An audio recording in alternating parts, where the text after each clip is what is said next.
If a person misses a prayer, in reality, what is it that he has missed out on? Also, in making up a missed prayer, replace the actual namaz that was missed. Bismillah ar-Rahman ar-Rahim. This question, when you're asking, you're already supposing, you're already deciding that because I make the namaz, I'm going to get what the namaz is supposed to give me. Right?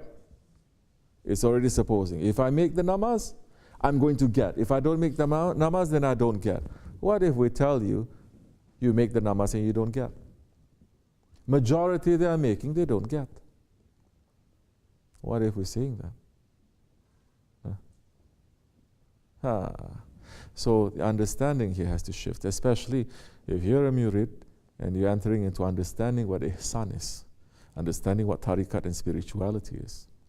Now, it is not your actions that so much that you're going to do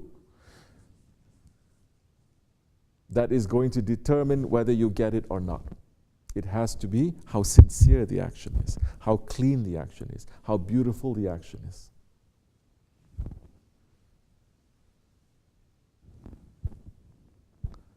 You can go up and down the whole night long, but your heart is just circling everywhere else. It's not.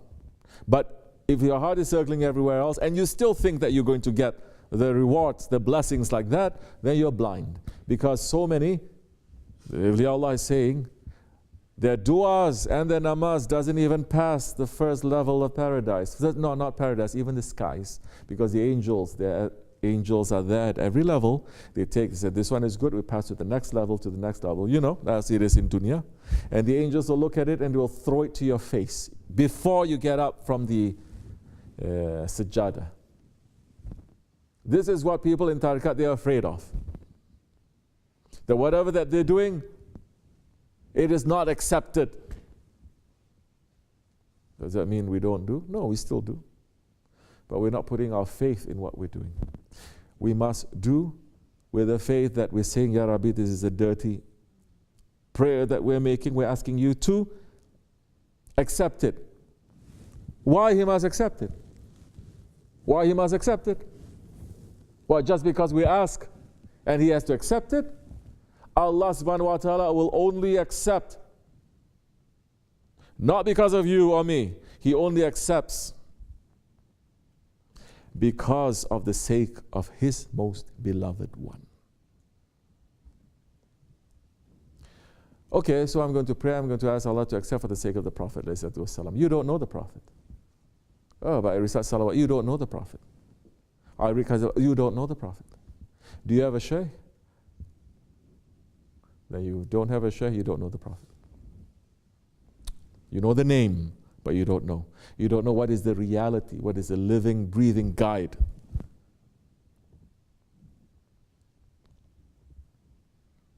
You don't know. You're following a shaykh now, trying very hard to accept him, to submit. You must pray. Still, as much as you can, but now you are not sitting there saying, I'm praying, I must get this reward. No. You are so afraid it's not even going to be accepted, but you're asking Allah, for the sake of my shaykh, for the sake of my Prophet, for the sake of my shaykh who's showing me my Prophet. I'm asking. Allah will not turn down those ones whom He loves when they ask. Hazrat Adam alayhi salam, for 300 years, his astaghfirullah was not accepted until he asked Allah to forgive him for the sake of the Holy Prophet alayhi salam.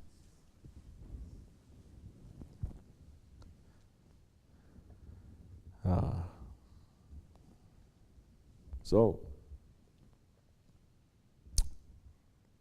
you realize that your prayer is not so good, it's like this or like that, but you pray and you're saying, Ya Rabbi, it's not worth to be in your divine presence, but at least because of the love that I have for your most beloved one, the love that I have for your awliya, as Shaykh Effendi Shaykh Maulana is saying, you know, in the old days when you buy rice, You buy 1 kilogram of rice, and inside that rice there's so many stones and other things that when we are young we used to sit down with some rice and then we have to separate those things before we cook. Not like today, you just take it from the thing and then you just cook.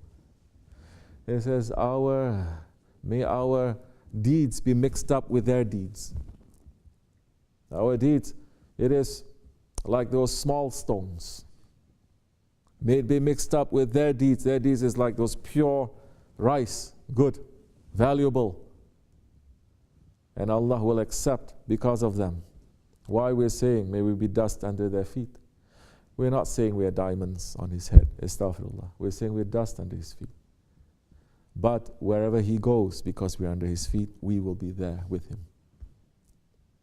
Now, how are you going to understand all of this? Understand we're dust under his feet. But so many people, they cannot be under anyone. How are you going to learn to be dust under the Prophet's feet? Huh? He's only saying. But you cannot even be under a person in authority. You cannot even be under a sheikh. You're questioning. You're not being a dust. You're being a thorn. This is a problem. So that time, Allah is saying, my mercy is covering everything. Yes, for the sake of those ones, I will accept.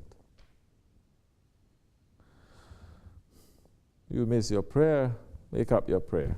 That's all. Don't say, is it going to be accepted? Is it not going to? Yeah, just make it up. Leave that to Allah subhanahu wa ta'ala. Your responsibility is to do the prayer. Whether it's accepted or not is Allah's responsibility, His work. That is His job. Do it.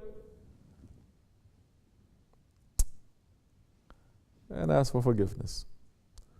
We must have a certain taste of what the namaz is, of what the ibadat is. Whether you taste doing it or you taste not doing it, you must have a taste. Because doing and not doing is not the same. Maybe you don't taste so much when you're doing it, but when you're not doing it, you taste, oh, this is very bad. I feel very dirty. Something is wrong. I have to do it. That time, hold on tightly, inshallah. Fatiha.